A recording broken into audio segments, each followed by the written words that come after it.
ഞങ്ങൾ അധികാരത്തിൽ വന്നിരിക്കുന്നത് കേരളത്തെ 25 കൊല്ലത്തേക്ക് തിരിച്ചു കൊണ്ടുപോകാൻ വേണ്ടിയിട്ടല്ല, 25 കൊല്ലത്തേക്ക് മുമ്പിലേക്ക് കൊണ്ടുപോകുന്നതിന് വേണ്ടിയിട്ടാണ്. കേരളത്തിൽ എംപ്ലോയ്മെന്റ് ജനറേഷൻ ഉണ്ടാക്കി, സമ്പദ്ഘടനയെ ഉത്തേജിപ്പിച്ച് പണം ഉണ്ടാക്കി പാവപ്പെട്ടവരെ സഹായിക്കാൻ വേണ്ടിയിട്ടാണ്. ഈ പണം കൊണ്ട് വെൽഫെയർ പ്രോജക്റ്റുകൾ നടപ്പാക്കും. 5 പൈസ കയ്യിലില്ല, എന്നിട്ട് വീണ്ടും പഴയതുപോലെ ആവണം. അല്ലെന്നേ, അതിനല്ല ഞങ്ങൾ വന്നിരിക്കുന്നത്. നമ്മുടെ കേരളത്തെ 20 വർഷം പുറകിലോട്ട് വിടാനല്ല, നമ്മുടെ കേരളത്തെ 20 വർഷം മുമ്പോട്ട് വിടാനാണ് ഞാൻ വന്നിരിക്കുന്നത് എന്ന് പറയുന്നത് നമ്മുടെ മുഖ്യമന്ത്രിയാണ്. മുഖ്യമന്ത്രി മാത്രമല്ല, ധനകാര്യമന്ത്രി കൂടിയാണ് നമ്മുടെ വി ഡി സതീശൻ സാർ. എന്റെ പൊന്നു മക്കളെ, ഇതുപോലെ ദീർഘവീക്ഷണത്തോടുകൂടി ചിന്തിക്കുന്ന മുഖ്യമന്ത്രിമാർ നമുക്ക് വരണം, ധനകാര്യമന്ത്രി നമുക്ക് വരണം. അപ്പോഴാണ് നമ്മുടെ കേരളം ഒന്ന് പച്ച പിടിക്കുന്നത്. ഇല്ല എങ്കിൽ ഇന്നും കുന്നും അതുപോലെ തന്നെ കിടക്കും. കഴിഞ്ഞ ദിവസം ഈ ബഡ്ജറ്റ് അവതരിപ്പിച്ചതിനെ തുടർന്ന് എന്തൊക്കെ വിമർശനങ്ങളാണ് ഈ പറയുന്ന വി ഡി സതീശൻ സാറിനെതിരെ വന്നുകൊണ്ടിരിക്കുന്നത്. ഏറ്റവും കൂടുതൽ വന്ന ഒരു കാര്യം എന്ന് വെച്ച് കഴിഞ്ഞാൽ, സലീം കുമാറിന് 1 കോടി രൂപയുടെ സ്മാരകം നിർമ്മിക്കാനായിട്ട് കൊടുത്തു എന്ന് പറയുന്ന ഒരു വിഷയത്തെ തുടർന്നാണ് ഏറ്റവും കൂടുതൽ ട്രോളും അതോടൊപ്പം തന്നെ വിമർശനവും എത്തിയത്. അത് സ്വന്തം പാർട്ടിയിൽ നിന്നും ഇറങ്ങിയിട്ടുണ്ട്. അത് മാത്രമല്ല, ഏറ്റവും കൂടുതൽ ക്യാപ്സൂൾ ഇറക്കി വിട്ടത് ഓപ്പോസിറ്റ് പാർട്ടിക്കാരാണ് ഈ ഒരു ക്യാപ്സൂൾ ഇറക്കി വിട്ടത്. 1 കോടി രൂപയുടെ ഇതെന്തിനാണ് എന്നുള്ള കാര്യം പറഞ്ഞിരിക്കുന്നത്. എന്തായാലും അതിനെക്കുറിച്ചൊക്കെ ഞാൻ പറയാം. കഴിഞ്ഞ ദിവസമാണ് നമ്മുടെ ധനമന്ത്രി കൂടിയായ നമ്മുടെ മുഖ്യമന്ത്രി ഒരു ബഡ്ജറ്റ് അവതരിപ്പിച്ചത്. അതായത് കയറിയതിനു ശേഷം 1 മാസം തികയുന്നതിന് മുമ്പുള്ള ഒരു ബഡ്ജറ്റാണ്. ഈ ബഡ്ജറ്റിന്റെ അകത്ത് നമ്മുടെ കേരളത്തെ എത്രമാത്രം ഉന്നതിയിൽ കൊണ്ടുപോകാമോ അതുപോലെയുള്ള ഒരു ദീർഘവീക്ഷണവുമായിട്ടുള്ള ഇറക്കിയ ഒരു ബഡ്ജറ്റ് ആയിരുന്നു അത്. എന്തായാലും ആ ബഡ്ജറ്റുമായി ബന്ധപ്പെട്ട് നിരവധി വിമർശനങ്ങളും എത്തുന്നുണ്ട് കേട്ടോ. അപ്പോ നമ്മൾ അറിയേണ്ട ഒരു കാര്യമുണ്ട്.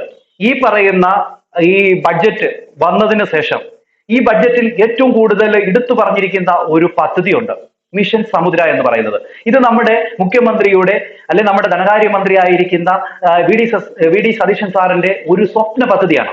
ഈ പദ്ധതിയെ കുറിച്ച് നമ്മുടെ അബ്ദുൽ കലാം സാറ് 2005 നിയമസഭയിൽ പറഞ്ഞതാണ്.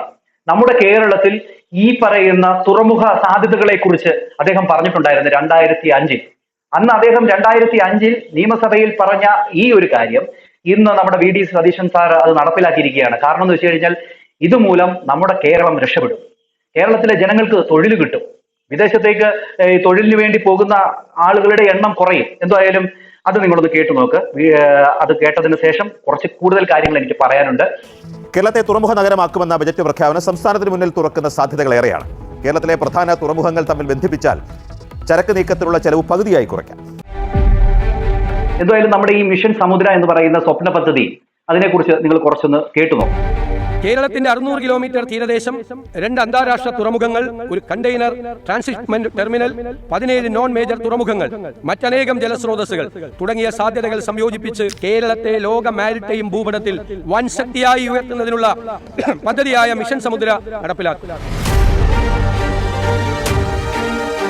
ഒട്ടേറെ നദികളും കായലുകളും കനാലുകളും നീണ്ട കടൽ തീരവുമുള്ള കേരളത്തിന് ചരക്ക് നീക്കത്തിൽ വൻ സാധ്യതകളുണ്ടെന്ന് മുൻ രാഷ്ട്രപതി APJ അബ്ദുൽ കലാം പറഞ്ഞത് 2005 നിയമസഭയിൽ. 21 കൊല്ലത്തിന് ശേഷമാണ് ആ സാധ്യതകൾ ഉപയോഗപ്പെടുത്താനുള്ള നീക്കം കേരളം തുടങ്ങുന്നത്. വിഴിഞ്ഞത്തിന് പുറമെ അഴീക്കൽ, ബേപ്പൂർ, പൊന്നാനി, കൊച്ചി, കൊല്ലം തുറമുഖങ്ങൾ കൂടി ചരക്ക് നീക്കത്തിന് സജ്ജമാക്കണം. തുറമുഖങ്ങൾ ബന്ധിപ്പിച്ച ചരക്ക് നീക്കം നടത്തിയാൽ സമയവും പണവും ഗണ്യമായി കുറയ്ക്കാം. ഉൾനാടൻ ജലപാതകൾ പുനർജീവിപ്പിച്ചാൽ അതുവഴിയും ചരക്ക് നീക്കം നടത്താം. വിഴിഞ്ഞം തുറമുഖം നൽകുന്ന സാധ്യതകൾ പ്രയോജനപ്പെടുത്താൻ സംസ്ഥാന സർക്കാർ അടിയന്തരമായി ശ്രദ്ധ നൽകേണ്ടത് ഔട്ടർ റിംഗ് റോഡിനും റെയിൽവേ പാതയ്ക്കും. നീണ്ട തടസ്സങ്ങൾക്കൊടുവിൽ ഔട്ടർ റിംഗ് റോഡ് സ്ഥലം ഏറ്റെടുപ്പിനായി 3250 കോടി രൂപ നൽകാമെന്ന് സംസ്ഥാന സർക്കാർ ദേശീയപാത അതോറിറ്റിയെ അറിയിച്ചിട്ടുണ്ട്. ഇനി നടപടികൾ വേഗത്തിലാക്കണം. ബാലരാമപുരം വിഴിഞ്ഞം ഭൂഗർഭ റെയിൽപാത ഇപ്പോഴും ടെൻഡർ നടപടികളിലാണ്. റോഡ് റെയിൽ കണക്ടിവിറ്റി വേഗത്തിൽ പൂർത്തിയാക്കിയാൽ മാത്രമേ വിഴിഞ്ഞം തുറമുഖം കൊണ്ട് കൂടുതൽ നേട്ടങ്ങൾ നമ്മൾ പ്രതീക്ഷിക്കേണ്ടതുള്ളൂ. വിഴിഞ്ഞം, കൊച്ചി തുറമുഖങ്ങൾക്ക് ചുറ്റും സർക്കാർ ലാൻഡ് പൂളിംഗ് നടത്തി നിക്ഷേപത്തിന് ഭൂമി ഉറപ്പാക്കണം. വിഴിഞ്ഞത്ത് നിക്ഷേപത്തിന് തയ്യാറായ പ്രമുഖ ഷിപ്പിംഗ് കമ്പനികൾക്ക് പോലും ഭൂമി കിട്ടിയിട്ടില്ല. മുൻ സർക്കാർ പ്രഖ്യാപിച്ച സ്പെഷ്യൽ എക്കണോമിക് സോൺ നടപ്പായതുപോലുമില്ല. വിഴിഞ്ഞം പുറം കടലിൽ എത്തുന്ന കപ്പലുകൾക്ക് ഇന്ധനം നിറയ്ക്കാനുള്ള ബങ്കറിംഗ് സൗകര്യം, കപ്പൽ നിർമ്മാണശാല, അങ്ങനെ പ്രതീക്ഷകൾ നിരവധി. വിഴിഞ്ഞം കേന്ദ്രീകരിച്ച മാരിടൈം ഹബ്ബിന് കേന്ദ്രവും നീക്കം തുടങ്ങിയിട്ടുണ്ട്. 2075 കരാർ കാലാവധി കഴിയുമ്പോൾ അദാനി ഗ്രൂപ്പിൽ നിന്ന് വിഴിഞ്ഞം തുറമുഖം കേരളത്തിന് ഏറ്റെടുക്കാം. അത് നടത്താനുള്ള ശേഷി കൂടി സംസ്ഥാനം ആർജിക്കേണ്ടതുണ്ട്. ഇതാണ് പോയിന്റ് മക്കളെ. അതായത് അദാനി ഗ്രൂപ്പിൽ നിന്ന് നമ്മുടെ കയ്യിലേക്ക് ഇത് എത്തും. ഇത് എത്തിക്കഴിഞ്ഞു കഴിഞ്ഞാൽ നമ്മുടെ കേരളത്തിന്റെ ഒരു പദ്ധതി അല്ലെങ്കിൽ കേരളത്തിന്റെ ഒരു കാര്യമായിട്ട് ഇതങ്ങ് മാറും. അപ്പോൾ നമ്മുടെ ജനങ്ങൾക്ക് കിട്ടുന്ന തൊഴിൽ, അവിടെയുള്ള തുറമുഖത്തിന്റെ അവിടെയുള്ള ജനങ്ങൾക്ക്, നമ്മുടെ ഓരോ യുവാക്കൾക്ക് എല്ലാം ജോലി കിട്ടും. ഇതൊക്കെ ഒരു എന്താ പറയുക, നമ്മുടെ കേരളം വികസിക്കുന്നതിന്റെ ഭാഗമായിട്ടാണ്. ഇതിനുവേണ്ടി നല്ലൊരു തുക മാറ്റിവെച്ചിട്ടുണ്ട്. എന്തായാലും ഇതിനെക്കുറിച്ച്, ഈ മിഷൻ സമുദ്രയെക്കുറിച്ച് കുറച്ചുകൂടെ നിങ്ങളൊന്ന് കേട്ടു നോക്കി. ഇതൊരു സ്വപ്ന പദ്ധതി ആയതുകൊണ്ടാണ് ഇത് ഞാൻ പറയുന്നത്. കുറെ കാര്യങ്ങളൂടെ ബാക്കി പറയാനുണ്ട്. എന്തായാലും ഇതോടെ കേട്ടു നോക്കും. നമുക്ക് ഏറ്റവും കൂടുതൽ ഇനി ഡെവലപ്പ് ചെയ്യാൻ കഴിയുന്നത് ഒരു പോർട്ട് സിറ്റി എന്ന നിലയ്ക്കാണ് എന്ന് ഈ ബജറ്റ് വിഭാവനം ചെയ്യുകയാണ്. അതായത് വി.ഡി. സതീശന്റെ ഒരു സ്വപ്ന പ്രൊജക്ട് കൂടിയാണ് യാഥാർത്ഥ്യമാകുന്നത് എന്നുള്ളതാണ്. അതുകൊണ്ട് നമ്മൾ തുടങ്ങുന്നത് വിഴിഞ്ഞം തുറമുഖത്ത് നിന്നാണ്. നമ്മൾ ഈ ബജറ്റിന്റെ യാത്ര, വിശകലന യാത്ര ആരംഭിക്കുന്നത്. നോക്കൂ, മിഷൻ സമുദ്ര എന്ന കാര്യം വി.ഡി. സതീശന്റെ ഒരു ഡ്രീം പ്രൊജക്ട് ആണ് മിഷൻ സമുദ്ര. ആദ്യത്തെ അനൗൺസ്മെന്റ് വരുന്നത് മിഷൻ സമുദ്രയെ കുറിച്ചാണ്. പ്രഥമ ബജറ്റിലെ ഏറ്റവും സുപ്രധാനമായ പ്രഖ്യാപനം മിഷൻ സമുദ്രയാണ്. വിഴിഞ്ഞം തുറമുഖം കേന്ദ്രീകരിച്ചുകൊണ്ട് കേരളത്തിന്റെ മുഴുവൻ സമ്പദ് വ്യവസ്ഥയും എങ്ങനെ മാറ്റിയെഴുതാം, എങ്ങനെ ഒരു പുതിയ കാലത്തേക്ക് കൈപിടിച്ചു കൊണ്ടുപോകാം എന്നതാണ് ഈ ബജറ്റ് ഉറ്റുനോക്കുന്നത്. കേരളത്തെ ഒറ്റ തുറമുഖ നഗരമാക്കി മാറ്റുക എന്നതാണ് ഇതിലൂടെ ലക്ഷ്യമിടുന്നത്. പദ്ധതിക്കായി മാറ്റിവെച്ചിരിക്കുന്നത് എത്ര രൂപയാണ്? 400 കോടി രൂപയാണ് മിഷൻ ബജറ്റുമായി ബന്ധപ്പെട്ട, മിഷൻ സമുദ്രയുമായി ബന്ധപ്പെട്ട ബജറ്റിൽ മാറ്റിവെച്ചിട്ടുള്ളത്. 600 കിലോമീറ്റർ നീണ്ടു കിടക്കുന്ന തീരദേശമാണ് നമുക്കുള്ളത്. 2 അന്താരാഷ്ട്ര തുറമുഖങ്ങളുണ്ട്, ഒരു കണ്ടെയ്നർ ട്രാൻസ്ഷിപ്മെന്റ് ടെർമിനൽ, 17 ചെറുകിട തുറമുഖങ്ങൾ. ഈ വൻ സാധ്യതകളെ കോർത്തിണക്കിക്കൊണ്ടാണ് ഈ പദ്ധതി വിഭാവനം ചെയ്തിരിക്കുന്നത് മിഷൻ സമുദ്ര. അതായത് നമ്മുടെ നാളെ നിർണ്ണയിക്കാൻ പോകുന്നത് ഈ പദ്ധതിയാണെന്നാണ് ആദ്യ ബജറ്റിൽ വി.ഡി. സതീശൻ കേരളത്തോട് പറയുന്നത്. റോഡ്, റെയിൽ, കടൽ, ഉൾനാടൻ ജലപാതകൾ എന്നിവയ്ക്കൊപ്പം നിർമ്മാണ മേഖലയും ഗ്രീൻഫീൽഡ് സിറ്റികളെയും പരസ്പരം ബന്ധിപ്പിച്ച വലിയൊരു മാരിടൈം സമ്പദ് വ്യവസ്ഥ സൃഷ്ടിക്കാനാണ് സർക്കാർ ഒരുങ്ങുന്നത്.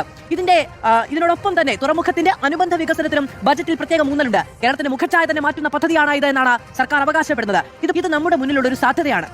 നമുക്ക് കൂടുതൽ ഇൻകം ജനറേറ്റ് ചെയ്യാൻ, കൂടുതൽ തൊഴിലവസരങ്ങൾ ഉണ്ടാക്കാൻ, കൂടുതൽ അടിസ്ഥാന സൗകര്യ വികസനത്തിനുള്ള ഇൻവെസ്റ്റ്മെന്റ് പുറത്തുനിന്ന് കൊണ്ടുവരാൻ അടക്കമുള്ള വലിയ പദ്ധതിയുമായിട്ടാണ് മിഷൻ സമുദ്രം നമ്മുടെ മുന്നിലേക്ക് വരുന്നത്. നമുക്ക് ഏറ്റവും കൂടുതൽ ഇനി ഡെവലപ്പ് ചെയ്യാൻ കഴിയുന്നത് ഒരു പോർട്ട് സിറ്റി എന്ന നിലയ്ക്കാണ് എന്ന് ഈ ബജറ്റ് വിഭാവനം ചെയ്യുക.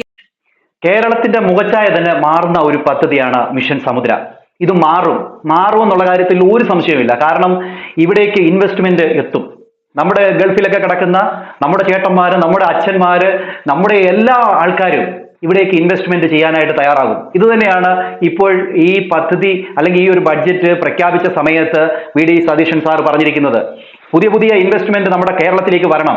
അല്ലാതെ നമ്മുടെ കിറ്റക്സിന്റെ ആ ഒരു സ്ഥാപനം ഇവിടുന്ന് പോയി തെലങ്കാനയിൽ പോയി അവർ തുടങ്ങി, അവിടെ എത്രയോ ആൾക്കാർക്ക് ജോലി കിട്ടുന്നു. നമ്മുടെ കേരളത്തിൽ കിട്ടേണ്ടതായിരുന്നു, അത് നഷ്ടപ്പെട്ടു പോയി.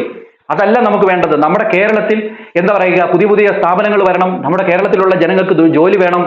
കുട്ടികൾ ഇവിടെ പഠിച്ചവരെല്ലാം വിദേശത്തേക്ക് കയറുന്നതിന് പകരമായി നമ്മുടെ കേരളത്തിൽ തന്നെ ജോലി ചെയ്യാനുള്ള ഒരു കാര്യം വരണം. ഇതൊക്കെയാണ് മുൻ വീക്ഷണത്തോടു കൂടി നമ്മുടെ വി.ഡി. സതീശൻ സാർ ആ ബഡ്ജറ്റിൽ അവതരിപ്പിച്ചത്. അതിനകത്ത് എന്താ പറയുക, പാവ പിടിച്ചവരുടെ തലയിലടിക്കുന്ന ഒരു കാര്യവും പറഞ്ഞില്ല. എല്ലാം നമ്മുടെ നാടിന്റെ വികസനത്തിന് വേണ്ടിയുള്ള കാര്യങ്ങളാണ് പറഞ്ഞത്. അതിൻ്റെ അകത്ത് മലയോര കർഷകർക്ക് വേണ്ടിയുള്ള റബ്ബറിന്റെ അതുവരെ കൂട്ടിയിട്ടുണ്ട്. 250 രൂപ ആക്കിയിട്ടുണ്ട് താങ്ങുവില. മുമ്പ് 200 രൂപയായിരുന്നു, അത് 250 ആക്കിയിട്ടുണ്ട്. ഇതൊക്കെ നല്ലൊരു കാര്യം തന്നെയാണ്. ഇനിയും വരും. കാരണം തുടങ്ങിയത് മാത്രമേ ഉള്ളൂ. തുടങ്ങിയ ഫസ്റ്റ് ബഡ്ജറ്റാണ്. ഇനിയും നല്ല നല്ല കാര്യങ്ങൾ ഈ ഗവൺമെന്റിൽ നിന്ന് നമുക്ക് പ്രതീക്ഷിക്കാവുന്നതാണ്. പിന്നെ അത് മാത്രമല്ല, ഈ ഒരു ബഡ്ജറ്റിന്റെ അകത്ത് ഒരു കാര്യം എടുത്തുകൊണ്ട് വലിയ ചർച്ചയാണ്. കാര്യം എന്ന് വെച്ച് കഴിഞ്ഞാൽ എന്താണ്, സലീം കുമാറിന് സ്മാരകം നിർമ്മിക്കാനായിട്ട് 1 കോടി രൂപ അനുവദിച്ചു എന്നുള്ള കാര്യം പറഞ്ഞുകൊണ്ടാണ് എല്ലാവരും എടുത്ത് ട്രോളുന്നതും. അത് മാത്രമല്ല, ഈ പറയുന്ന വി.ഡി. സതീശൻ സാറിനെ കുറ്റപ്പെടുത്തുന്നതും. ആ 1 കോടി ഉണ്ടായിരുന്നെങ്കിൽ എത്ര പേർക്ക് വീടുണ്ടാക്കി കൊടുക്കാമായിരുന്നു എന്നുള്ള ഒരു ചോദ്യം ചോദിക്കുന്നുണ്ട്. അപ്പൊ ഇതിന്റെ അകത്ത് എനിക്ക് പറയാനുള്ളത്, ഈ ചോദ്യം സത്യസന്ധമായിട്ടുള്ള ചോദ്യമാണെങ്കിൽ അതിന് എന്റെ അഭിപ്രായവും അത്രയൊന്നും ആവശ്യമില്ലായിരുന്നു. ഈ സ്മാരകത്തിന് വേണ്ടി ഇത്ര കോടിയൊന്നും കൊടുക്കേണ്ടതായിട്ട് ഒരു കാര്യവുമില്ലായിരുന്നു. പിന്നെ ഈ സ്മാരകം വഴി വേറെ എന്തെങ്കിലും എന്താ പറയുക, കോമഡി അവതരിപ്പിക്കുന്ന കലാകാരന്മാരെ സൃഷ്ടിച്ചെടുക്കാൻ വേണ്ടി വല്ലതും ഉണ്ടാക്കുന്നുണ്ടോ എന്ന് നമുക്കറിയത്തില്ല. എന്തായാലും അതിനുവേണ്ടി അത്രയും എടുത്ത് ഉപയോഗിച്ചതിനോട് യോജിപ്പില്ല. എന്നാൽ ഇതൊക്കെ പറയുമ്പോഴും ഈ ക്യാപ്സൂൾ ഏറ്റവും കൂടുതൽ എടുത്ത് ഉപയോഗിക്കുന്നത് ആരെന്ന് വെച്ച് കഴിഞ്ഞാൽ ഈ ഇടതുപക്ഷത്തുള്ള ആൾക്കാരാണ്. അവർ എടുത്ത് ഉപയോഗിക്കുന്നത് പാവം പിടിച്ച ആൾക്കാർക്ക് വീട് വെച്ച് കൊടുക്കരുതാഞ്ഞോ. നല്ല നല്ല പദ്ധതികൾ ഇവിടെ പ്രഖ്യാപിച്ചപ്പോഴും ഈ ഒരു കാര്യമാണ് ഏറ്റവും കൂടുതൽ ഹൈലൈറ്റ് ആയിട്ട് നിൽക്കുന്നത്. അപ്പൊ എനിക്ക് ഇതുമായി ബന്ധപ്പെട്ട് കുറച്ച് കാര്യങ്ങൾ പറയാനുണ്ട്. കാരണം പണ്ട് നമുക്ക് ഈ പറയുന്ന പാവങ്ങളില്ലായിരുന്നോ? അന്ന് ആർക്കും വീട് വെച്ച് കൊടുക്കണമെന്ന് ആർക്കും താല്പര്യമില്ലായിരുന്നോ? ഞാൻ ഓരോന്നോരോന്നായിട്ട് പറയാം. നിങ്ങൾ കോഴമാണി എന്ന് വിളിക്കുന്ന മുൻ ധനകാര്യമന്ത്രിയായിരുന്ന കെ.എം. മാണിയുടെ സ്മാരകത്തിന് വേണ്ടി 5 കോടി രൂപ അനുവദിച്ച സർക്കാരല്ലേ? എന്തേ അന്ന് പാവങ്ങൾക്ക് വീട് വെച്ച് കൊടുക്കാൻ പാടില്ലായിരുന്നോ? അത് മാത്രമല്ല, ലോക സമാധാനത്തിന് വേണ്ടി 2 കോടി രൂപ മാറ്റിവെച്ചിരുന്നു. എന്തേ? നമ്മുടെ കേരളത്തിൽ സമാധാനമില്ലായിരുന്നു അന്ന്. എന്തേ? അതെടുത്ത് ഉപയോഗിച്ചുകൂടായിരുന്നോ? എന്തേ? അന്ന് നമ്മുടെ എല്ലാവർക്കും 2 നില വീടും 3 നില വീടുമായിരുന്നു ഉണ്ടായിരുന്നത്. അന്ന് ഇവിടെ പാവങ്ങളുണ്ടായിരുന്നു. അന്ന് എന്താ പറയുക, ക്ഷേമ പെൻഷൻ എന്ന് പറയുന്ന സംഭവങ്ങൾ എല്ലാവർക്കും കിട്ടിയിരുന്നോ? ഇല്ല. അതിനെക്കുറിച്ച് ഞാൻ വരാം. പിന്നെ അടുത്തൊരു കാര്യം, നവകേരള ബസ്. ഈ ബസ്സിനെ കുറിച്ച് നിങ്ങൾക്കറിയാമോ? ഇതിനു വേണ്ടി ചെലവഴിച്ചത് എത്രയായിരുന്നു? 1.5 1 കോടി 5 ലക്ഷം രൂപയാണ് ഇതിനു വേണ്ടി മാറ്റിവെച്ചത്. മന്ത്രിമാർക്കും മുഖ്യമന്ത്രിക്കും സഞ്ചരിക്കാൻ വേണ്ടി. എന്തേ? അന്ന് നമ്മുടെ നാട്ടില് ഈ പാവങ്ങളില്ലായിരുന്നോ? അന്ന് ക്ഷേമ പെൻഷൻ കൊടുക്കാനായിട്ട് എത്രയോ പേർക്ക് ബാക്കിയുണ്ടായിരുന്നു? എന്തേ അത് കണ്ടില്ലായിരുന്നോ? അത് മാത്രവുമല്ല, ഈ ബസ് കൊണ്ട് നിർത്താൻ വേണ്ടി സ്കൂളുകളുടെ മതിലുകൾ ഇടിച്ചിട്ട് മുഖ്യമന്ത്രിക്കും മന്ത്രിമാർക്കും പ്രസംഗിക്കാൻ വേണ്ടി കൊണ്ട് നിർത്തിയത് ഇതിനെ കോടതി വിമർശിച്ചിട്ടുള്ള ഒരു കാര്യമല്ലായിരുന്നോ? അപ്പൊ ഇതൊന്നും നിങ്ങൾ കണ്ടില്ലായിരുന്നു? അന്നേരം ആരും വാ തുറന്നിട്ടില്ല. അന്നേരമൊക്കെ ഇതിനെ സപ്പോർട്ട് ചെയ്ത് പറഞ്ഞ ആൾക്കാർ ഇപ്പോൾ വേണ്ട വാ തുറന്നു പറയുകയാണ്. സലീം കുമാറിന്റെ ഒരു സ്മാരകവുമായി ബന്ധപ്പെട്ടുള്ള ഒരു സംസാരം. പോട്ടെ, എന്റെ അമ്മച്ചി മരിക്കുന്ന സമയത്ത് അമ്മച്ചിക്ക് 4-5 മാസത്തെ ഇത് കിട്ടിയിട്ടില്ലായിരുന്നു, പെൻഷൻ കിട്ടിയിട്ടില്ലായിരുന്നു. അതെന്തേ കൊടുക്കാഞ്ഞേ? എന്റെ അമ്മച്ചിയെ പോലെ എത്ര പേർക്ക് കിട്ടാത്തവരുണ്ട്? അതൊന്നും നിങ്ങൾ കണ്ടിട്ടില്ലായിരുന്നോ? അപ്പൊ ഇപ്പോൾ ഈ പറയുന്ന സലീം കുമാറിന്റെ സ്മാരകം നിർമ്മിക്കാൻ വേണ്ടി 1 കോടി കൊടുത്തപ്പോൾ നിങ്ങൾക്ക് പാവപ്പെട്ടവരെ സഹായിക്കരുതാഞ്ഞോ, ക്ഷേമ പെൻഷൻ കൊടുക്കരുതാഞ്ഞോ എന്നൊക്കെ പറഞ്ഞുകൊണ്ട് വരുന്ന ആൾക്കാർ എന്തുകൊണ്ട് അത് കണ്ടില്ല? അതാണ് എന്റെ ഒരു ചോദ്യം. ഓക്കെ, ഇതവിടെ നിൽക്കട്ടെ. ഇനിയും നമ്മുടെ ആ ബഡ്ജറ്റുമായി ബന്ധപ്പെട്ട് നമ്മുടെ വി ഡി സതീശൻ സാർ പറഞ്ഞ കാര്യങ്ങൾ ഒന്ന് കേട്ടു നോക്ക്.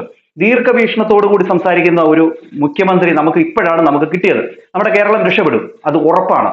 ഇങ്ങനെയുള്ള ചിന്തകൾ വരുമ്പോൾ തന്നെ നമുക്ക് മനസ്സിലാവും ഓരോ വാക്കുകളിലും യുവജനങ്ങൾക്ക് പ്രതീക്ഷയുണ്ട്. നമ്മളെ പോലെയുള്ള ജനങ്ങൾക്ക് പ്രതീക്ഷകൾ തരുന്ന ഒരു ബഡ്ജറ്റും ഒരു അവതരണവുമായിരുന്നു അത്. ഒരു പ്രോട്ടോകോൾ ഉണ്ടാകും. ആ ഉത്തരവാദിത്തം ഏറ്റെടുക്കുന്ന ഉദ്യോഗസ്ഥർക്ക് ഒരു അക്കൗണ്ടബിലിറ്റി ഉണ്ടാവും. അതിനു വേണ്ടിയിട്ടുള്ള ഏറ്റവും മികച്ച ഒരു പ്രോജക്ട് ഇംപ്ലിമെന്റേഷൻ പ്രോട്ടോകോൾ ആ കേരളത്തിൽ നടപ്പാക്കുക തന്നെ ചെയ്യും. അതുകൊണ്ട് നടപ്പാക്കാൻ കഴിയുന്ന പദ്ധതികളാണ് പ്രഖ്യാപിച്ചിട്ടുള്ളത്. നികുതിയൊന്നും വർദ്ധിപ്പിച്ച് ജനങ്ങളെ ബുദ്ധിമുട്ടിലാക്കാതെ, പ്രയാസത്തിലാക്കാതെ അവരെ ചേർത്ത് പിടിക്കുന്നതിന് വേണ്ടിയിട്ടുള്ള ഒരു ബജറ്റായി കേരളത്തെ ഭാവിയെക്കുറിച്ച് ഒരു പുതിയുഗ കേരളത്തെ സ്വപ്നം കണ്ടുകൊണ്ട് അത് യാഥാർത്ഥ്യമാക്കാൻ വേണ്ടിയിട്ടുള്ള ആത്മാർത്ഥം നിറഞ്ഞ ശ്രമങ്ങളാണ് ഈ ബജറ്റിൽ നടത്തിയിട്ടുള്ളത്. നല്ല കാര്യം. ജനങ്ങളെ ബുദ്ധിമുട്ടിക്കാതെയുള്ള ഒരു ബഡ്ജറ്റാണ് പുറത്തുവിട്ടത്. ഇത് എല്ലാവർക്കും എന്താ പറയുക, ഒരു സന്തോഷം നൽകുന്ന ഒരു കാര്യം തന്നെയാണ്. എന്തായാലും നിങ്ങളുടെ അഭിപ്രായങ്ങൾ മസ്റ്റായിട്ട് നിങ്ങൾ കമന്റ് ചെയ്യണം. എന്റെ പൊന്നു പ്രേക്ഷകരെ, വി ഡി സതീശൻ സാർ ചെയ്ത ഈ ഒരു കാര്യത്തെ നിങ്ങൾ എങ്ങനെ നോക്കിക്കാണുന്നു എന്നുള്ള കാര്യം വളരെ കൃത്യമായിട്ടും കമന്റ് ചെയ്യണം. ഓക്കെ, ഞാൻ പറഞ്ഞ കാര്യത്തോട് നിങ്ങൾ യോജിക്കുന്നുണ്ടോ എന്നുള്ള കാര്യവും നിങ്ങൾ കമന്റ് ചെയ്യണം. ഓക്കെ, തീർച്ചയായിട്ടും. ഇപ്പൊ പ്രതിപക്ഷ നേതാവ് ആക്ഷേപിച്ചെന്ന് പറഞ്ഞു സ്വകാര്യ നിക്ഷേപങ്ങളെ മുഴുവൻ കൊണ്ടുവരാൻ വേണ്ടിയിട്ടാണ് ഈ ബജറ്റ് എന്നത്. ശരിയാണ്. അല്ല, കേൾക്ക്, അദ്ദേഹത്തിന്റെ ആക്ഷേപത്തെ ഞാൻ പൂർണ്ണമായി സ്വീകരിക്കുന്നു. സ്വകാര്യ നിക്ഷേപം ഇവിടെ ഉണ്ടാവണം. ഈ 87,000 കോടി രൂപയുടെ കടവും ഇപ്പൊ കൊടുക്കേണ്ട ബാധ്യതയും 5 ലക്ഷം കോടി രൂപയുടെ കടവുള്ള ഒരു സംസ്ഥാനത്തിന് ഏത് കാര്യമാണ് ഒരു സെക്ടറിൽ, പബ്ലിക് സെക്ടറിൽ തുടങ്ങാൻ പറ്റുന്നത്? ഇവിടെ ഇൻവെസ്റ്റ്മെന്റ് വേണ്ടേ? ഇവിടെ മത്സരിക്കുകയാണ് സംസ്ഥാനങ്ങൾ, ഇന്ത്യയിലെ സംസ്ഥാനങ്ങൾ. ഓരോ ഇൻവെസ്റ്ററേയും കൊണ്ടുപോകുന്നതിന് വേണ്ടി തമിഴ്നാടും കർണാടകയും മഹാരാഷ്ട്രയും തെലങ്കാനയും ആന്ധ്രയും ഹരിയാനയും എല്ലാവരും മത്സരിക്കുകയാണ്. ഇവിടെ വരാൻ പാടില്ല ആരും. അതല്ല ഞങ്ങളുടെ നയം. ഞങ്ങൾ സ്വകാര്യ നിക്ഷേപത്തെ പ്രോത്സാഹിപ്പിക്കും, ഇൻവെസ്റ്റ്മെന്റിനെ പ്രോത്സാഹിപ്പിക്കും. അതുവഴിയേ സമ്പദ്ഘടനയെ മെച്ചപ്പെടുത്താൻ പറ്റുള്ളൂ. ഇത് കറക്റ്റ് ഒരു കാര്യമാണ്. കാരണം നമ്മുടെ കിറ്റക്സിന്റെ സ്ഥാപകൻ ഇവിടെ നിന്ന് പോകുന്നു എന്ന് കണ്ടപ്പോഴത്തേന് തെലങ്കാന ഗവൺമെന്റ് തട്ടിക്കൊണ്ടുപോയി. അവിടെ വന്ന് വെച്ചോ എന്ന് പറഞ്ഞു. കാരണം എന്ന് വെച്ച് കഴിഞ്ഞാൽ അവർക്ക് അതാണ് ആവശ്യം. അവിടെയുള്ള ജനങ്ങൾക്ക് തൊഴിൽ വേണം, അവിടെ ടാക്സ് അവിടെ കിട്ടണം. ഇതൊക്കെയാണ് ഗവൺമെന്റ് കാണേണ്ടത്. അല്ലാതെ ഇവിടെ ഒരു സ്ഥാപനം ഉണ്ടാകുമ്പോഴത്തേന് കൊടിയും പിടിച്ച് പൂട്ടിക്കാൻ വേണ്ടിയല്ല ചെയ്യേണ്ടത്. ഒരാൾ എന്തെങ്കിലും ഒരു വ്യവസായം തുടങ്ങിക്കഴിഞ്ഞാൽ അതിനെ പൂട്ടണം. അതാണ് നമ്മൾ ഇതുവരെ കണ്ടുകൊണ്ടിരുന്നത്. ഇനി അങ്ങനെയല്ല. നമ്മുടെ ഈ കേരളത്തിൽ പുതിയ പുതിയ സംരംഭങ്ങൾ വരണം. യുവാക്കള് ബിസിനസ്സിലേക്ക് ഇറങ്ങണം, കർഷകർ വരണം. അങ്ങനെയൊക്കെ വരുമ്പോഴാണ് നമ്മുടെ കേരളത്തെ ഒന്ന് മാർക്കറ്റ് ചെയ്യാൻ പറ്റത്തുള്ളൂ. അല്ലാതെ എന്നും കുന്നും പണ്ടത്തെ 20 വർഷം പിന്നെ കടന്നിട്ട് കളിച്ചിട്ട് വല്ല കാര്യമുണ്ടോ? ഇല്ല. പ്രൈവറ്റൈസേഷൻ എവിടെയാണ് ഉണ്ടാക്കിയത്? അല്ലെ, ഏത് മേഖലയാണ് സ്വകാര്യവൽക്കരിച്ചത്? KSRTC സ്വകാര്യവൽക്കരിച്ചോ? വാട്ടർ അതോറിറ്റി സ്വകാര്യവൽക്കരിച്ചോ? ഒരു മേഖലയും സ്വകാര്യവൽക്കരിച്ചിട്ടില്ല. ഒരു മേഖലയും സ്വകാര്യവൽക്കരിക്കുമെന്നുള്ള പ്രഖ്യാപനം നടത്തിയിട്ടില്ല.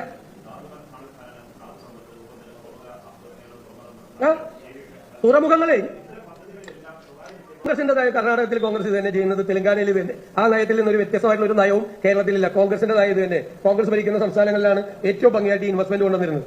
പിന്നെ തുറമുഖത്ത് പ്രൈവറ്റൈസേഷൻ, അതാണ് ഈ ഇവിടെ പോർട്ട് കൊണ്ടുവന്നു കഴിഞ്ഞാൽ ഇവിടെ അതിന്റെ ക്രെഡിറ്റ് മുഴുവൻ എടുത്ത പിണറായി വിജയനാണ് വന്നിട്ട് സ്വകാര്യ മേഖല. ഞാൻ ചോദിക്കട്ടെ, പോർട്ടിൽ നിക്ഷേപിക്കാനുള്ള പണം സംസ്ഥാനത്തിനുണ്ടോ? പോർട്ടിന്റെ വികസനത്തിന് വേണ്ടി ഒരു ലോജിസ്റ്റിക്സ് തുടങ്ങാൻ, വിഴിഞ്ഞത്ത് നിന്ന് കാസർഗോഡേക്ക് ഒരു ലോജിസ്റ്റിക്സ് തുടങ്ങാൻ, ഒരു ബാർജ് ലോജിസ്റ്റിക്സ് തുടങ്ങാൻ, ഒരു ഷിപ്പിൽ ലോജിസ്റ്റിക്സ് തുടങ്ങാനുള്ള കപ്പാസിറ്റി സ്റ്റേറ്റിലുണ്ടോ? അപ്പൊ അവിടെ സ്വകാര്യ നിക്ഷേപം കൊണ്ടുവന്ന് അവിടെ മത്സരം ഉണ്ടാക്കി ആ സ്വകാര്യ നിക്ഷേപത്തിലൂടെ ബാർജ് ലോജിസ്റ്റിക്സും വെസൽ ലോജിസ്റ്റിക്സും തുടങ്ങും. അവിടെ ഒരു സംശയം വേണ്ട, അത് തുടങ്ങും. അത് തന്നെയാണ് പോളിസി. പിന്നെ ഔട്ട് ഓഫ് പോർട്ട് അത് ഡെവലപ്പ് ചെയ്യും. അവിടെ ഫിഷറീസ് എക്സ്പോർട്ട് ഉണ്ടാവും, അവിടെ ഒരുപാട് തൊഴിലവസരങ്ങൾ കിട്ടുന്ന ലോജിസ്റ്റിക്സ് പാർക്കുകൾ ഉണ്ടാവും. ഗവൺമെന്റിന്റെ ഏജൻസികൾക്ക് ചെയ്യാൻ പറ്റാവുന്ന എല്ലാ സപ്പോർട്ടും ചെയ്തു കൊടുക്കും. ഇപ്പോ നമ്മൾ ഇൻകലിനെ കുറിച്ച് പറഞ്ഞു, കിൻഫ്രയെ കുറിച്ച് പറഞ്ഞു, ഇപ്പൊ KSIL ഇപ്പോ കണ്ടെയ്നർ ടെർമിനൽ ഉണ്ടാകാൻ വേണ്ടിയിട്ട് സ്ഥലം KSIL ആണ് നോക്കുന്നത്. ഗവൺമെന്റിന്റെ ഏജൻസികൾക്ക് പരിമിതിയുണ്ട്. നിങ്ങൾ ഇത് തന്നെ പറഞ്ഞുകൊണ്ടിരുന്നാൽ ഈ വീണ്ടും പുറകിലേക്ക് നടന്നു പോകും കേരളം. അതുകൊണ്ട് സ്വകാര്യ നിക്ഷേപത്തെ പൂർണ്ണമായി പ്രോത്സാഹിപ്പിക്കും. ഒരു സ്ഥലത്തും പ്രൈവറ്റൈസേഷൻ പ്രഖ്യാപിക്കുന്ന ഒരു വാക്ക് നിങ്ങൾക്ക് ഇവിടെ കാണിച്ചു തരാമോ? പിന്നെ മിനറൽ കോറിഡോറാണ്. മിനറൽ കോറിഡോർ കേന്ദ്ര ഗവൺമെന്റ് പ്രഖ്യാപിച്ച പോളിസി അനുസരിച്ചിട്ടാണ്. എന്താണ് അതിൽ നിന്ന് ഇത്രയും വലിയൊരു ധാതു സമ്പത്ത് കേരളത്തിനുണ്ടായിട്ട്? ഏറ്റവും വലിയ അപൂർവമായ റെയർ എർത്തിന്റെ കോറിഡോറാണ് കേരളം. കാസർഗോഡ് വലിയ ബോക്സൈറ്റ് ഇതാണ്. അത് വളരെ സുതാര്യമായ രീതിയിൽ എല്ലാ സംസ്ഥാനങ്ങളും ചെയ്യുന്നത് പോലെ സംസ്ഥാനത്തിന് വലിയ വരുമാനം ഉണ്ടാക്കുന്ന തരത്തിൽ തൊഴിലുണ്ടാക്കുന്ന രീതിയിൽ എംപ്ലോയ്മെന്റ് ജനറേറ്റ് ചെയ്യാൻ ആർക്കാണ് ഗവൺമെന്റ് തൊഴിൽ കൊടുക്കുന്നത്? എല്ലാ പബ്ലിക് സെക്ടറിലും കോൺട്രാക്ട് ലേബറിനെയാണ് വെക്കുന്നത്. കോൺട്രാക്ട് ലേബറെ KMML ആളെടുത്തിട്ട് എത്ര നാളായി? IRL ആളെടുത്തിട്ട് എത്ര നാളായി? കേരളത്തിന്റെ പൊതുമേഖലാ സ്ഥാപനമായ TCCയിൽ ഒരു അപ്പോയിന്റ്മെന്റ് നടന്നിട്ട് എത്ര നാളായി? ഞാനവിടെയൊക്കെ യൂണിയൻ പ്രസിഡന്റാണ്. ഒരു പുതിയ ഒരാൾക്ക് ജോലി കൊടുക്കാൻ പറ്റുന്നില്ല. ഉള്ള ജോലിയിൽ നിന്ന് ആൾ റിട്ടയർ ചെയ്യുമ്പോൾ കോൺട്രാക്ട് ലേബറെ വെച്ചുകൊണ്ടാണ് കേരളത്തിലെ പബ്ലിക് സെക്ടർ നടന്നുകൊണ്ട് പോകുന്നത്. നിങ്ങളൊന്ന് അന്വേഷിക്കും. പബ്ലിക് സെക്ടർ നടത്തിക്കൊണ്ട് പോകുന്നത് പുതിയ അപ്പോയിന്റ്മെന്റ് നടത്തിയിട്ട് എത്ര നാളായി? ഈ ട്രാക്കോ കേബിൾ കൂട്ടിപ്പോയില്ലേ? ടെൽക്ക് പൂട്ടലിന്റെ വക്കിലാണ്. അഗ്രോ മെഷീനറി കോർപ്പറേഷൻ പൂട്ടലിന്റെ വക്കിലാണ്. ട്രാവൻകൂർ സിമന്റ്സ് പൂട്ടലിന്റെ വക്കിലാണ്. ആരുടെ പണം എടുത്തുകൊണ്ട് അതൊക്കെ നടന്നു പോകുന്നത്? നമ്മുടെ നികുതി പണം, നമ്മുടെ എക്സ്ചക്കറിൽ നിന്നുള്ള പണം, നിങ്ങളും ഞാനും കൊടുക്കുന്ന നികുതി പണം എടുത്തുകൊണ്ട് ഈ ഒരാൾക്ക് പോലും ജോലി കൊടുക്കാൻ പോലും പറ്റാതെ, റിട്ടയർമെന്റ് വേക്കൻസിയിൽ പോലും ഒരാളെ നിയമിക്കാൻ പറ്റാതെ ഉള്ള പബ്ലിക് സെക്ടർ എടുത്ത് തലയിൽ വെച്ചിട്ട് സ്വകാര്യ നിക്ഷേപം പാടില്ല എന്ന് പറഞ്ഞാൽ ആ പോളിസിയോട് ഞങ്ങൾക്ക് യോജിപ്പില്ല. ഞങ്ങൾ സ്വകാര്യ നിക്ഷേപം കേരളത്തിൽ കൊണ്ടുവരും എന്നാണ് UDF ഗവൺമെന്റിന്റെ പോളിസി. അല്ലെങ്കിൽ കേരളം ഉണ്ടാവില്ല. ഇതാണ് യാഥാർത്ഥ്യം. ഇതൊക്കെ ക്ലീഷേ വന്ന വാചകങ്ങൾ ഉപയോഗിച്ചുകൊണ്ട് കേരളത്തിന്റെ ഭാവിയെ, കേരളത്തിന്റെ അതാണ് പിള്ളേരും ഇവിടെ നിൽക്കാത്തത്. ഇവിടെ എന്ത് കിട്ടിയിട്ടാണ് നിൽക്കുന്നത്? എന്ത് ജോലി കിട്ടിയിട്ടാണ് നിൽക്കുന്നത്? ഒരു എഞ്ചിനീയറിംഗ് ഗ്രാജുവേറ്റിന് ഇവിടെ എത്ര എഞ്ചിനീയറിംഗ് കോളേജുകളുണ്ട്? ഒരു എഞ്ചിനീയറിംഗ് ഗ്രാജുവേറ്റിന് ജോലി കൊടുക്കാൻ പറ്റിയ എത്ര പൊതുമേഖലാ സ്ഥാപനമുണ്ട് ഇവിടെ? BTech പാസ്സായി വരുന്ന ഒരു കുട്ടിക്ക്, ഒരു മെക്കാനിക്കൽ എഞ്ചിനീയറിംഗ് പാസ്സായി വരുന്ന ഒരു കുട്ടിക്ക് ജോലി കൊടുക്കാൻ, ഇലക്ട്രിക്കൽ എഞ്ചിനീയറിംഗ് പാസ്സായി വരുന്ന ഒരു കുട്ടിക്ക് ജോലി കൊടുക്കാൻ ഏത് സ്ഥാപനമുണ്ട്? കേരളത്തിലെ പിള്ളേരെ എന്ത് കണ്ടിട്ട് ഇവിടെ നിൽക്കാനാ? അതുകൊണ്ടാണ് കേരളത്തിലെ പിള്ളേരൊക്കെ ഇവിടെ നിൽക്കാത്തത് എന്ന് മുഖ്യമന്ത്രിയോട് പറയുന്നു. സത്യമല്ലേ? എത്രയോ ആൾക്കാർ, എത്ര യുവാക്കള് വിദേശത്താണ്. അവരവിടെ സ്ഥലവും മേടിച്ച് അവരവിടെ സെറ്റിൽ ആവുന്നു. കാര്യം എന്താണ്? കേരളത്തില് ഒന്നുമില്ല, ഒന്നും ചെയ്യാൻ പറ്റുന്നില്ല. ആരെങ്കിലും ഒരാൾ വന്ന് വ്യവസായം എല്ലാം തുടങ്ങിക്കഴിഞ്ഞാൽ പിറ്റേ ദിവസം അത് പൂട്ടി. അങ്ങനെ നമ്മൾ എത്ര വാർത്ത കണ്ടിരിക്കുന്നു. കഴിഞ്ഞ ദിവസം ഒരു പശു വളർത്തുന്ന ഒരാള് അദ്ദേഹത്തിനുള്ള ഇതുവരെ കട്ട് ചെയ്ത് കളഞ്ഞിരുന്നു. ഒടുവിൽ ഈ ഗവൺമെന്റ് വന്നേ പിന്നാണ് അദ്ദേഹത്തിന് അതൊരു ഇത് കിട്ടിയതും അദ്ദേഹം അത് തുടങ്ങിയതും. അങ്ങനെ എത്ര എണ്ണം. അതൊന്നുമല്ല നമുക്ക് വേണ്ടത്. നമുക്ക് വേണ്ടത് ഇവിടേക്ക് ഇൻവെസ്റ്റ്മെന്റ് വരണം, നമ്മുടെ നാട് വികസിക്കണം. അതോടൊപ്പം തന്നെ നാട് വികസിച്ചാൽ നമ്മൾ ഓരോരുത്തരും വികസിക്കത്തില്ലേ? ഇതൊക്കെ ഇതിനെക്കുറിച്ച് കുറച്ചൊക്കെ ജ്ഞാനമുള്ളവരോട് പറഞ്ഞിട്ട് കാര്യമുള്ളൂ. ഇന്നും കമ്പ്യൂട്ടറിന് വേണ്ടെന്ന് പറഞ്ഞ ആൾക്കാരുടെ കാലത്ത് നമ്മൾ നിന്നിട്ട് വല്ല കാര്യമുണ്ടോ? ഇല്ല. ഒരു കുട്ടിക്ക് ജോലി കൊടുക്കാൻ ഏത് സ്ഥാപനമുണ്ട്? വേണ്ട, ഈ കുട്ടികൾക്ക് ജോലിയൊന്നും വേണ്ടേ? വേണ്ട, ഇവിടുത്തെ കുട്ടികൾക്ക് ജോലിയൊന്നും വേണ്ട. അതായിരുന്നു അവരുടെയൊക്കെ ലക്ഷ്യം. എന്തായാലും ഇനി നമ്മുടെ കേരളം വളരട്ടെ. നമ്മുടെ കേരളം 20 വർഷം പുറകിലോട്ടല്ല പോകേണ്ടത്, 20 വർഷം മുന്നിലോട്ട് തന്നെ പോകണം, സഞ്ചരിക്കണം. അവിടെയാണ് നമ്മുടെ വിജയം. ഏത് പബ്ലിക് സെക്ടർ സ്ഥാപനമാണ് ഞങ്ങൾ സ്വകാര്യവൽക്കരിച്ചത്? അങ്ങനെയൊന്നുമില്ല. ഇതെല്ലാം എല്ലാ സംസ്ഥാനങ്ങളിലും, കേരളത്തിലെ, ഇന്ത്യയിലെ എല്ലാ സംസ്ഥാനങ്ങളിലും ഇൻവെസ്റ്റ്മെന്റ് പോളിസിയാണിത്. 25 കൊല്ലം പുറകെ നടക്കുക കേരളം. ഞങ്ങൾ അതിനല്ല വന്നിരിക്കുന്നത്. ഞങ്ങൾ അധികാരത്തിൽ വന്നിരിക്കുന്നത് കേരളത്തെ 25 കൊല്ലത്തേക്ക് തിരിച്ചു കൊണ്ടുപോകാൻ വേണ്ടിയിട്ടല്ല, 25 കൊല്ലത്തേക്ക് മുമ്പിലേക്ക് കൊണ്ടുപോകുന്നതിന് വേണ്ടിയിട്ടാണ്. കേരളത്തിൽ എംപ്ലോയ്മെന്റ് ജനറേഷൻ ഉണ്ടാക്കി, സമ്പദ്ഘടനയെ ഉത്തേജിപ്പിച്ച് പണം ഉണ്ടാക്കി പാവപ്പെട്ടവരെ സഹായിക്കാൻ വേണ്ടിയിട്ടാണ്. ഈ പണം കൊണ്ട് വെൽഫെയർ പ്രോജക്റ്റുകൾ നടപ്പാക്കും. 5 പൈസ കയ്യിലില്ല, എന്നിട്ട് വീണ്ടും പഴയതുപോലെ ആവണം. അല്ലെന്നേ, അതിനല്ല ഞങ്ങൾ വന്നിരിക്കുന്നത്. എന്തായാലും എനിക്ക് ഈ ബഡ്ജറ്റ് അങ്ങ് ഇഷ്ടപ്പെട്ടിട്ടുണ്ട്. കാരണം എന്ന് വെച്ച് കഴിഞ്ഞാലുണ്ടല്ലോ, നമ്മുടെ ഭാവി കേരളത്തിന്റെ ആ ഒരു ഘടനയെ നല്ല രീതിയിൽ തന്നെ എടുത്തു കാണിച്ചുകൊണ്ടുള്ള ഒരു ബഡ്ജറ്റ് തന്നെയാണ്. ഇത് വരണം. ഈ പദ്ധതികളൊക്കെ ബഡ്ജറ്റിൽ മാത്രം ഒതുങ്ങാതെ വരണം. ഇത് നമ്മുടെ കേരളത്തിന്റെ മുഖച്ഛായ തന്നെ മാറുന്ന രീതിയിലേക്കാകണം. നമ്മുടെ യുവാക്കൾ തിരിച്ച് നമ്മുടെ കേരളത്തിലേക്ക് വരണം, ഇവിടെ ജോലി ചെയ്യണം. നമ്മുടെ കേരളം എന്താ പറയുക, പുതിയ ഇൻവെസ്റ്റ്മെന്റും ഇവിടെ തൊഴിലവസരങ്ങളും വന്നാൽ മാത്രമേ നമ്മുടെ കേരളത്തിന്റെ ഈ പട്ടിണി, ദാരിദ്ര്യം എല്ലാം മാറത്തുള്ളൂ. അതാണ് നമ്മൾ ചിന്തിക്കേണ്ടത്. എല്ലാ നാടും വികസിക്കുന്നത് ആ നാട്ടിൽ എന്താ പറയാ കുറെ പദ്ധതികൾ വരുമ്പോഴും ആ നാട്ടിൽ ഇൻവെസ്റ്റ്മെന്റ് വരുമ്പോഴുമാണ്. അതുകൂടൊക്കെ ഒന്ന് മനസ്സിലാക്കുക. ഒരു ഇൻവെസ്റ്റ്മെന്റ് വരുമ്പോഴത്തേന് ആ നാട്ടിലുള്ള പല മേഖലകളും രക്ഷപ്പെടും. അതുകൂടൊക്കെ മനസ്സിലാക്കുക. എന്താണ് പ്രേക്ഷകരെ, നിങ്ങൾക്ക് തോന്നുന്നു നിങ്ങളുടെ അഭിപ്രായങ്ങളും നിർദ്ദേശങ്ങളും മസ്റ്റായിട്ട് കമന്റ് ചെയ്യാൻ അടുത്തൊരു വീഡിയോ കാണുന്നവരേക്ക് എല്ലാവർക്കും